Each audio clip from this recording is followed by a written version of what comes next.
रेणुका की शादी कुछ ही दिनों पहले शास्त्री नगर में हुई थी। रेणुका बहुत ही आलसी लड़की थी। वो दिन भर बेड पर सोती रहती या फिर मैगजीन पढ़ती रहती और घर के काम भी धीरे धीरे ही करती। एक दिन उसकी सास उसके पास आती है। बहू, आज बेसन का चिला बना दे, बड़ा मन कर रहा है। हाँ मम्मी जी, बनाती हूँ थोड़ी देर में। थोड़ी देर में? अरे थोड़ी देर में तो रात के खाने का वक्त हो जाएगा बहू। अच्छा मम्मी जी, तो फिर आप रात का खाना ही खा लीजिएगा ना। हे भगवान, कैसी आलसी बहू मिली है मुझे, हर काम को बस टालती ही रहती है। रेणुका दिन भर बस आलस पना ही करती रहती। एक बार रात के खाने पर सब बैठे हैं तो रेणुका का पति कहता है, अरे ये क्या, आज फिर से करेला? रेणुका, हफ्ते में तीसरी बार ऐसा हुआ है कि करेला बन रहा है। कुछ भी बना लिया करो। अरे इतनी सारी सब्जी मिलती है मार्केट में। हाँ, पर अब कौन मार्केट जाए और सब्जी लेकर आए, इसलिए जो था घर पर वही बना दिया। बहू, फ्रिज खोलकर देखती तो पता चलता कि सारी सब्जियां रखी होती है, पर तुम्हारा आलसपन खत्म हो तो तुम्हारी नजर जाए ना।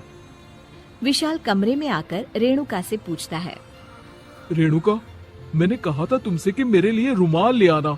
मेरे सारे रुमाल खराब हो गए हैं। तुम ले आई क्या? आज नहीं गई, कल ले आऊंगी। ओफो, पिछले 4 दिनों से मैं यही सुन रहा हूँ। बिना रुमाल के ऑफिस जाना पड़ रहा है। तुम तो बहुत ही आलसी होती जा रही हो रेणुका। आपको रुमाल की जरूरत है ना, तो खुद ही खरीद लीजिए ना। हाँ, अब वही करूँगा। तुम्हारे भरोसे बैठा रहा तो कुछ नहीं होगा। एक दिन दरवाजे पर बेल बज रही होती है और रेणुका सोफे पर बैठी होती है, पर आलस में दरवाजा खोलती ही नहीं। अरे बहू, कितनी देर से बेल बज रही है? क्या कानों में रुई डालकर बैठी हो जो सुनाई नहीं दे रही बेल? मम्मी जी, अब आप आ ही गई हैं तो आप ही खोल दीजिए ना दरवाजा। क्यों मुझे ताना मारकर और देर कर रही हैं? अरे वाह, उल्टा चोर कोतवाल को डांटे। सास दरवाजा खोलती है तो उसकी पड़ोसन दरवाजे पर खड़ी होती है। दरवाजा खोलने में इतनी देर क्यों हो गई? सब सो गए थे क्या? और ये भी कोई वक्त है क्या सोने का? हाँ?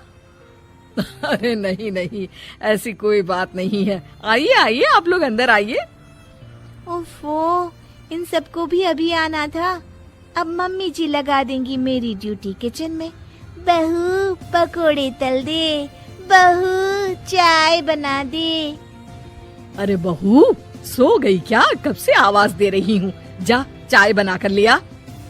हाँ मम्मी जी, अभी जाती हूँ थोड़ी देर में। सास रेणुका को आंख दिखाती है। मतलब थोड़ी ही देर लगेगी चाय बनाने में, अभी ले आती हूँ, बस झटपट। रेणुका रसोई में जाती है और इसी आलसीपन में वो चीनी की जगह नमक डाल देती है। जैसे ही सब चाय का घूंट भरते हैं, चाय थूक देते हैं। थू थू थू थू, ये कैसी चाय बनाई है तूने रेणुका? इसमें तो सारा नमक भरा है। हाँ, और ये पकोड़े, इसमें इतनी मिर्च है कि मेरी तो हालत ही खराब हो गई खाकर। और रेणु जी, आपकी खातिरदारी में पहले तो कभी कोई कमी नहीं रहती थी, पर जब से आपकी ये बहू आई है ना, मामला कुछ गड़बड़ा सा गया है। हाँ हाँ, जहाँ आप इतनी एक्टिव हैं, वहीं आपकी बहू एकदम आलसी, एकदम राम मिलाई जोड़ी लगती है।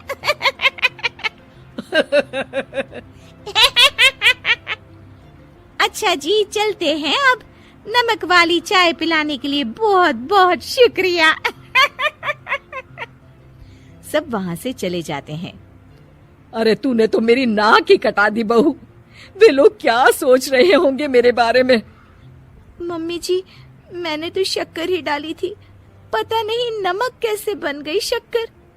शक्कर नमक नहीं बना बहू रानी, तुम्हारा ये जो आलसपना है ना, ये उसी का नतीजा है। सॉरी मम्मी जी, अब मैं ये आलसपन छोड़कर सारे काम अच्छे से मन लगाकर करूंगी।